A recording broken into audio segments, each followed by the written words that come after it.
Welcome to today's deep dive. We are really thrilled to have you with us today because the mission here is just incredibly fascinating. Oh, it really is. It's a heavy one, but so good. Yeah, exactly.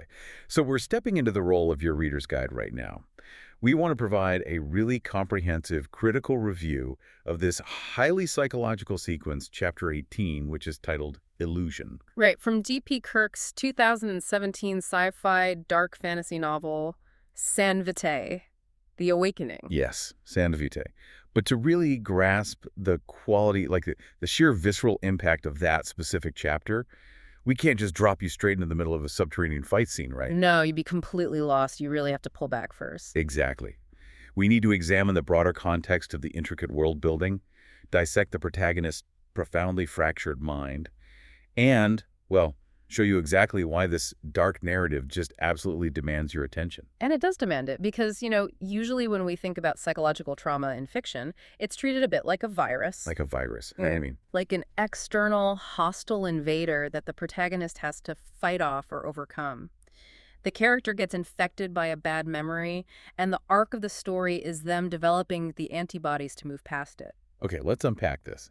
Because San Vitae completely throws that entire virus model right out the window. Oh, totally. In this book, trauma isn't a virus at all. It functions much more like an autoimmune disease. Yes, that is the perfect way to put it. Right, because the protagonist's mind isn't just being attacked from the outside.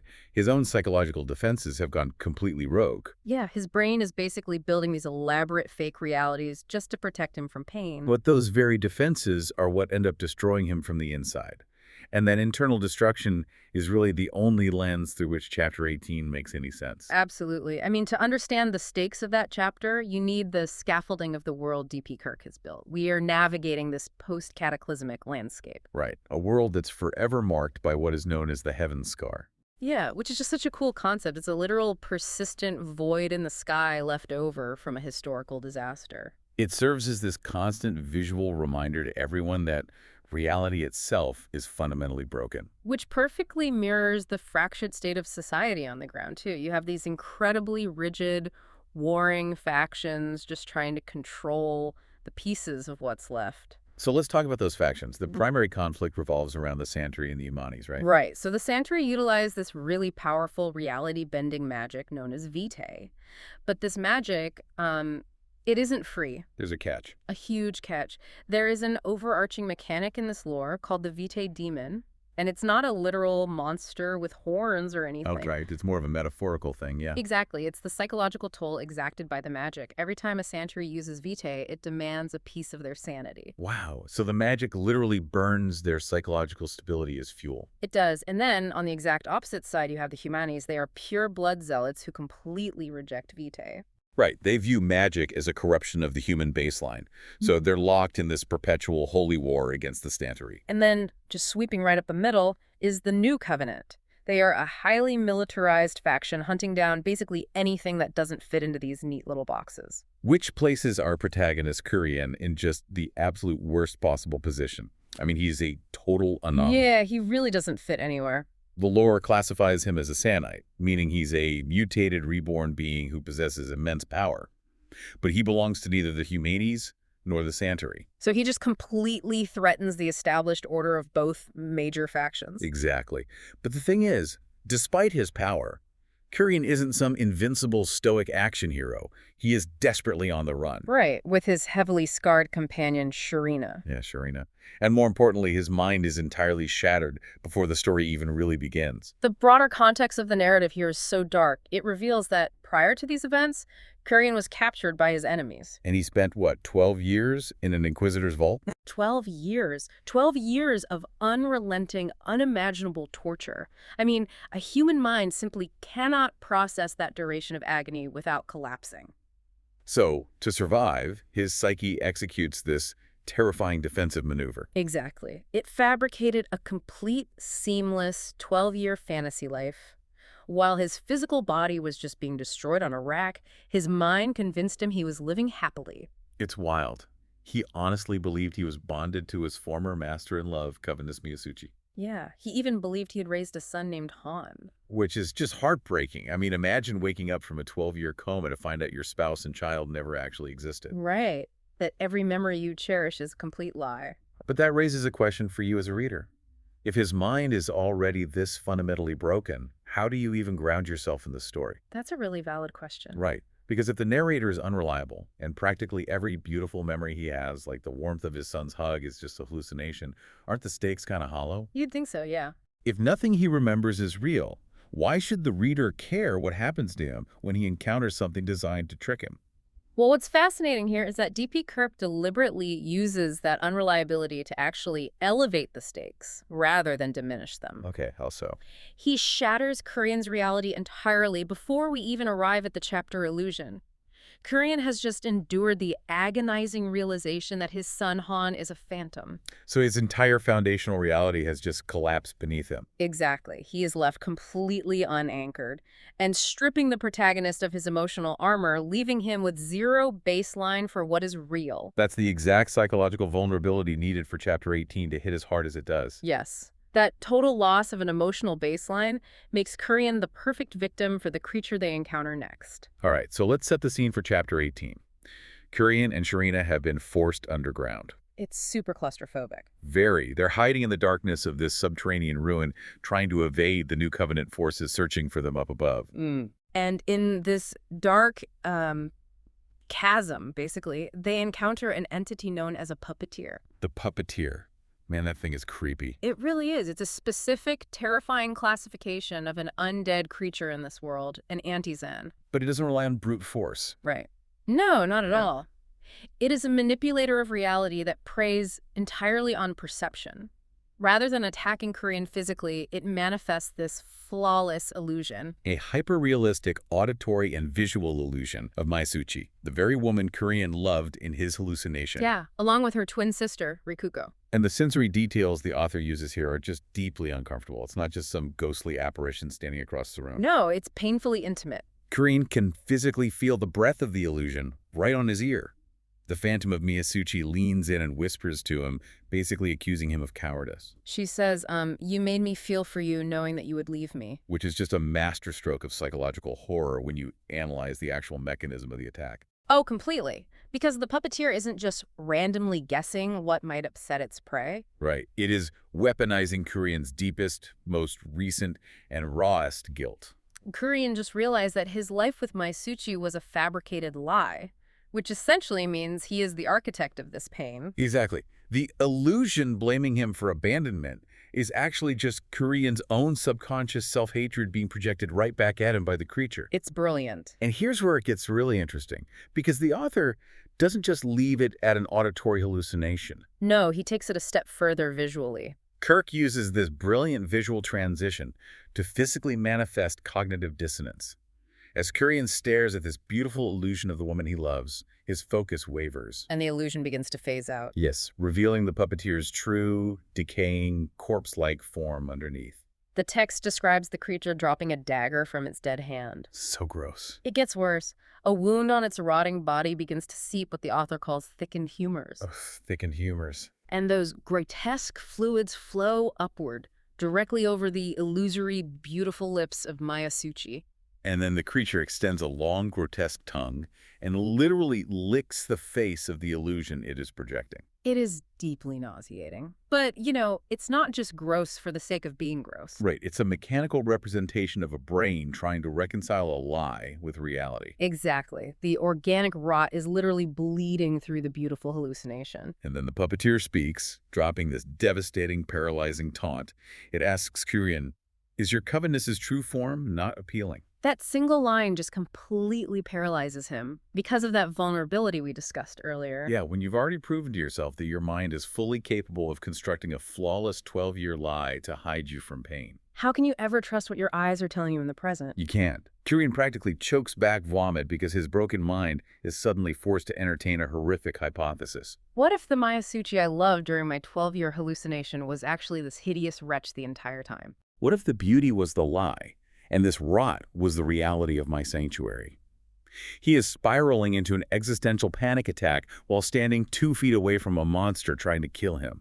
which means he is fundamentally incapable of saving himself in this moment. Which highlights exactly why his companion, Sharina, is so vital to the narrative structure. She serves as the ultimate grounding mechanism. Yeah, in clinical trauma psychology, grounding techniques are physical or sensory anchors. Right, they're used to pull a patient out of a flashback or a dissociative state. They force the brain to recognize the present physical environment rather than the internal loop of panic. And Sharina provides a highly aggressive verbal grounding technique. She is incredibly blunt.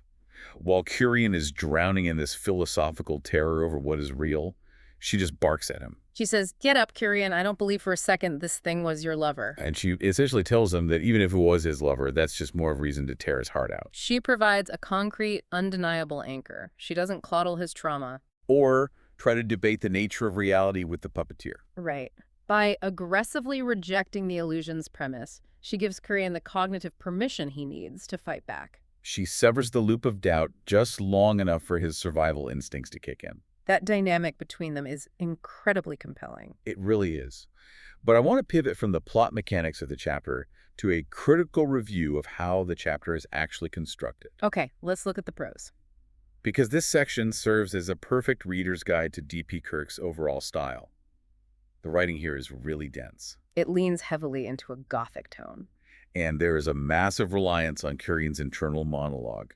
We spend pages buried deep inside his head, parsing out his sensory processing of the magic, his guilt, his overwhelming fear. The prose is highly introspective, especially in moments of extreme violence. Like when Kurien finally manages to strike the killing blow against the puppeteer. Kirk juxtaposes the gruesome reality of the act with jarringly beautiful, poetic imagery. As the creature dies, Kurien's mind attempts one last defensive hallucination. The text describes him seeing a delicate white rose burning from a heavenly light, and he watches its petals slowly turn to embers. The imagery is absolutely stunning. It is, but it makes me question the structural choices a bit. With so much heavy internal monologue, and these extended poetic metaphors about burning white roses happening right in the middle of a desperate subterranean fight. Doesn't the author risk slowing down the action too much? Yeah, exactly. Doesn't spending paragraphs dissecting a hallucination kind of pump the brakes on what should be a fast-paced thriller sequence? Well, if we connect this to the bigger picture of San Vitae, we have to understand that the internal monologue is the primary action of the novel. Oh, interesting. The physical combat is merely the setting. The pacing of the prose slows down because, well, trauma slows down time. Right. When someone is experiencing an acute panic attack, their brain hyperanalyzes every micro detail of their environment while simultaneously struggling to process internal terrors. So the reader is intentionally trapped in the claustrophobia of Kurien's traumatized mind. Precisely. The struggle isn't, can he stag the monster? It's, can he figure out what is real long enough to make his hand move? That reframes the entire reading experience. You aren't meant to breeze through a slickly choreographed fight scene. No, you're meant to feel the suffocating weight of his cognitive dissonance. Which is exactly why the metaphor of the white rose is so critical. That image of the delicate flower burning in a heavenly light isn't just a pretty picture to end the scene. It is his mind's circuit breaker tripping. Yes. When the violence and the psychological violation become too much, his brain tries to do exactly what it did for 12 years in the vault. It tries to throw up a beautiful screensaver over something unbearable. It tries to build a beautiful wall over the rot. But the author doesn't let him stay there. The text explicitly notes that the harsh, potent odor of charred flesh violently fills the cavern. And that terrible smell snaps him right out of the hallucination. The sensory override forces him back into the grim reality of the cavern, which really shows character growth. He is no longer allowed to live in the beautiful lie. He is forced to smell the reality of his own actions. Which is a brilliant transition into discussing the broader mechanics of conflict in this world. Because the physical battles do exist, and they are incredibly inventive. They really are. But they are always in service to these psychological themes. Like, the world building features elements like blink steps, which allow characters to teleport short distances during combat. And Vitae technology. Let's actually define that, because Vitae technology is a fascinating concept. It really is. In a world governed by magic that feeds on sanity, Vitae technology is machinery specifically engineered to deaden or block vitae. It basically creates a sort of null field. Exactly the kind of detail that elevates the world building. In a setting where magic is deeply tied to psychological state and perception, a DVT null field isn't just a shield. No, it's an enforced zone of brutal, cold objectivity. It strips away the magical manipulation of reality and forces combatants into raw, physical reality. You also have elements like evoker flames. These aren't your standard fantasy fireballs, right? Not at all. Evoker flames burn using the user's life force or sanity as kindling. Which brings us right back to that concept of the Vitae demon. Every weapon, every spell, every technological advancement in this book revolves around the weaponization or the protection of the human mind. So what does this all mean for the reader? Bringing this directly to you, the listener, what stands out to you about this narrative? Why should you go track down a copy of San Vitae, The Awakening, right now? Because if you just skim the back cover, you might assume you're getting a standard post-apocalyptic checklist. Right. You see magical factions, undead creatures, wasteland survival. But Kirk uses those tropes merely as the foundation to build something incredibly raw. The world building provides epic stakes. You have the Dedrates Accord, which is this tense political scaffolding holding the various factions in a fragile Cold War. You have the overarching mystery of the Sanites, and how their mere existence threatens to topple societies that have spent lifetimes enforcing rigid purity laws. The geopolitical layer of the book is massive. It's deeply satisfying for fans of complex fantasy lore. But the core appeal, the real reason you will find yourself staying up until 3 in the morning to finish this book, is the emotional whiplash. Oh, absolutely.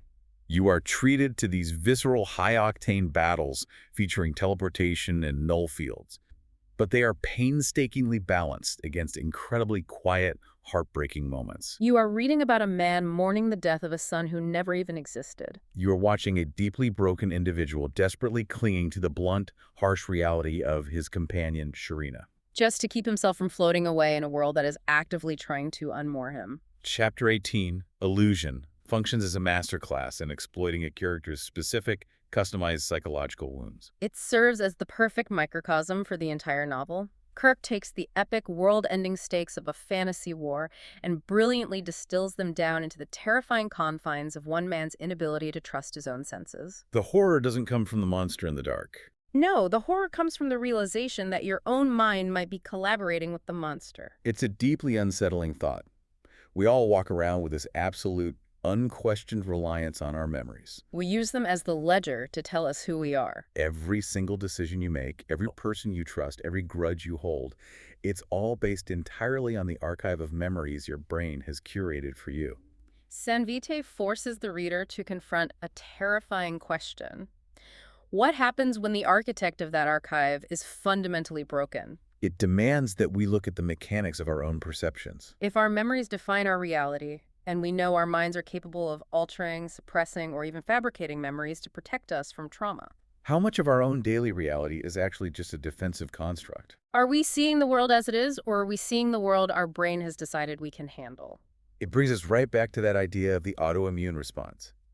We want to believe our minds are fortified castles, protecting us from the horrors of the outside world. We all want the clean narrative. But the human mind is infinitely more complex and infinitely more dangerous than that. The damage is invisible. It shifts. It creates entire alternate realities just to survive the dark. It's incredible. And that leaves us with a final lingering thought for you to ponder as you go about the rest of your day. Based on everything we've explored in the world of San Vitae, If the most comforting, beautiful memories you possess were actually revealed to be fabricated defenses, explicitly designed by your own mind to shield you from unimaginable pain. is it braver to violently shatter that illusion so you can live in a brutal, honest reality? Or is it braver to just close your eyes and let the illusion protect you? Think about that.